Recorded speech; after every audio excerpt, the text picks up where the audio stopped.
what does it mean to renew your mind? It's a lesson we got taught a lot in church, to renew our mind for Christ.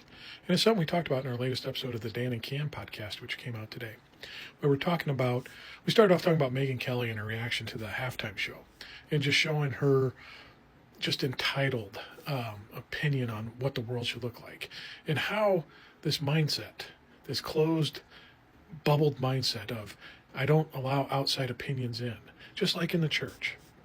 We don't allow anything contradictory in here because it's going to challenge you. It's going to make you think. It's going to build critical thinking skills. So when you start experiencing new things in the world, challenging yourself, like we found in deconstruction, when we challenged our faith, we started seeing the inconsistencies, the contradictions, the incongruities that were going on because we started developing critical thinking skills. And this is why I think the right and the Christian right start fighting so much against expanding your mind and looking outside of the precious little protective bubble we have. Because when you do that, critical thinking starts to develop. And then you can start reasoning. And when you do that, you're not going to fall in line with what they're feeding you. Because when you're in the bubble, they can control everything going in. And it answers a lot of questions because, one, we found that when we started expanding our mind and challenging our thoughts and our beliefs, that we opened up a lot more. We got a greater worldview. We started seeing things a lot different. Started seeing some injustices that were around us and made us grow into better people. And understanding that there's so much more out in this world we don't know and don't understand, but are willing to keep learning and keeping our opinions open. We're not steadfast in one solid truth because someone may challenge us and look at us and tell us something that we have to look into that could change our opinion on how we see something.